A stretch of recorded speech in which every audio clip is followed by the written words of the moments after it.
Aku berusaha menggapai kepala jelangkung itu. Aku melepas kepala jelangkung itu. Lalu boneka jelangkung pun tidak bergerak lagi.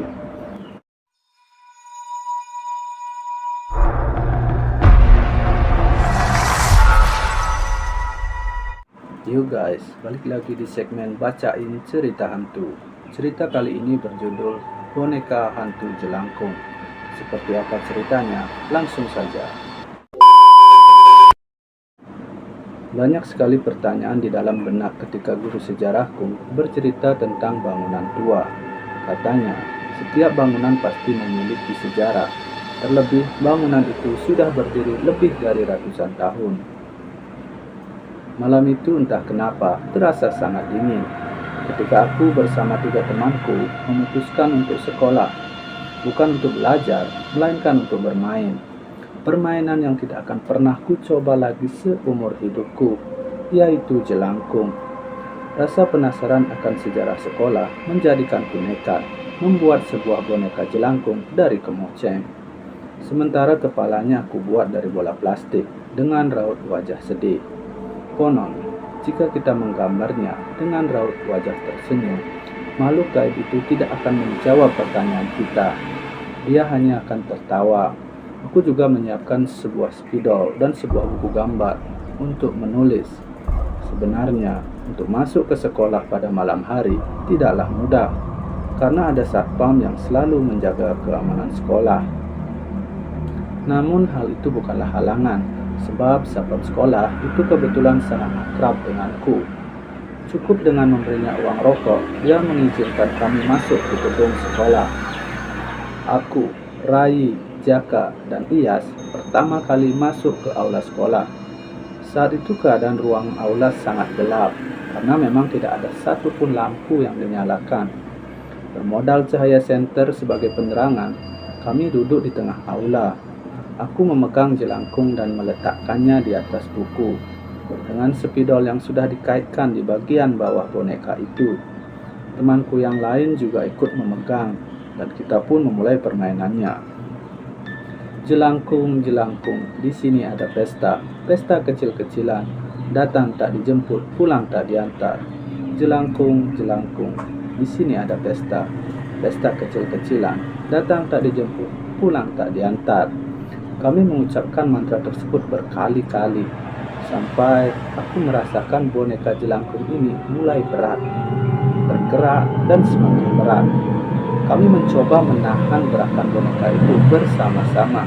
Siapa kamu? Jelangkung itu menulis H-A-R. Harja? Kenapa kamu di sini? Dia melanjutkan pertanyaan dengan terbata-bata. Aku tersenyum dan merasa permainan ini semakin seru. Saya akan kasih tahu. Harja kembali menulis di kertas. Dia menulis lagi, toilet. Sepertinya Harja menyuruh kami ke toilet. Kami segera menuju ke toilet sekolah. Aku terus memegang boneka jelangkung itu. Sesampainya di toilet, boneka jelangkung itu bergerak lagi dan menulis sesuatu. Belakang. Ternyata bukan toilet ini yang dimaksud oleh Harja. Memang ada ya toilet di belakang? Tanyaku pada yang lain. Temanku yang lain pun kebingungan. Kami menyusuri halaman belakang sekolah, mencari tempat yang dimaksud jelangkung. Namun yang aku dapat hanya ruang olahraga saja, di mana toiletnya kami harus mencari. Ternyata ada sebuah gang kecil di sudut ruang olahraga itu. Kami dengan rasa penasaran yang ada melangkahkan kaki masuk ke sana. Ada sebuah ruang kosong berisi banyak sekali genteng dan batu bata yang berserakan. Di ujung ruang itu terdapat sebuah pintu, dan aku yakin itu adalah toiletnya. Aku menyenter ke setiap sudut toilet. Hanya toilet biasa saja ternyata. Toilet itu sepertinya sudah lama sekali tidak dipakai. Banyak coretan di dindingnya, dan juga sarang laba-laba di sudut-sudut dindingnya. Harja, kenapa kita kesini? Tanyaku. Boneka jelangkung itu tidak bergerak lagi. Bulu kuduk kami meremang. Kami saling tatap, tidak tahu apa yang akan terjadi selanjutnya. Hawa menjadi sangat dingin. Udah, kita cabut aja, ajak Iyas temanku. Kami sepakat pergi, tapi boneka itu bergerak lagi dan menuliskan sesuatu. Kuburan saya. Astaga. Astaga, kuburan! Refleks kami lari tanpa ada aba-aba sedikit pun. Gang yang sempit itu membuat kami susah untuk keluar. Entah bagaimana, pintu toilet itu terbanting dengan sendirinya. Tapi langkah kami terhenti. Tiba-tiba saja Iyas terjongkok. Aku langsung melempar boneka jelangkung dan berlari ke arah Iyas. Iyas, sadar, istighfar. Iyas masih terdiam. Dengan tatapan kosong, aku dan dua temanku yang lain mencoba mengangkatnya. Namun badan Iyas sangat berat. Aneh, boneka jelangkung yang ada di lantai bergerak-gerak. Aku langsung mengambilnya. Dan boneka itu seperti memiliki tenaga yang sangat kuat. Dia menarikku kembali ke arah toilet belakang. Badanku tertarik.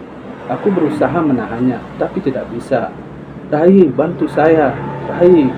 Temanku langsung membantuku menahan jelangkung itu. Aku berusaha menggapai kepala jelangkung itu. Aku melepas kepala jelangkung itu. Lalu boneka jelangkung pun tidak bergerak lagi. Kami berusaha menyadarkan Iyas dan berhasil.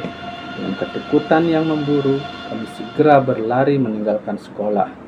Untungnya, kami semua bisa keluar. Ketakutan kami berganti dengan bahagia. Ini seperti petualangan yang sangat seru. Sekitar pukul 11 malam saat itu, ketika kami memutuskan pulang ke rumah masing-masing, aku pun sampai di rumah. Setelah bersih-bersih, aku pun bersiap tidur. Setelah mematikan lampu kamar, aku masih tetap bermain handphone, menunggu rasa kantuk tiba. Saat mendengar pintu lemari pakaian terbuka, refleks aku melihat ke arah lemari. Aku bangkit dari tempat tidur dan menutup pintu lemari. Baru beberapa detik aku membaringkan badan, pintu lemariku terbuka lagi. Kali ini terbuka cukup lebar. Aku perhatikan lemari itu. Lalu aku melihat sebuah bulatan berwarna putih pipih dari dalam lemari. Sebuah mata terlitap mengintip dari sela-sela pakaian di dalam lemari. Sebuah wajah menyembul keluar dan melihat kepadaku. Wajah pucat seorang laki-laki. Kuburan saya, laki-laki itu berkata seperti itu kepadaku. Aku meloncat dan berlari keluar. Ketika akan membuka pintu kamar, ada yang memeluk dari belakang. Pelukannya sangat kuat, membuatku tidak bisa bernapas. Sekilas, kulihat di cermin, tidak ada apa-apa di belakangku. Sekuat tenaga aku mencoba melepaskan diri, tetapi suara itu terdengar lagi. Kuburan saya. Besokan paginya di sekolah, aku bertemu teman-temanku. Kami saling bercerita apa yang kami alami. Mereka juga mengalami gangguan yang sama denganku. Kami yakin yang mengganggu kami adalah Harja. Aku mencoba mencari tahu siapa Harja itu, tapi baik penjaga sekolah maupun pedagang yang sudah lama berjualan di kantin mengaku tidak tahu. Aku merasa mereka bukan tidak tahu, melainkan mereka semata-mata tidak ingin memberitahu. Namun, seorang tukang parkir di sekolahku bilang kalau di sekolah ini ada sebuah kuburan. Entah di mana letaknya, dia sendiri tidak tahu. Ya, itu tadi ceritanya. Bagi yang punya cerita hantu atau mistis dan ingin ceritanya dibawakan di sini, bisa komen di bawah. Sekian untuk kali ini. Bye-bye.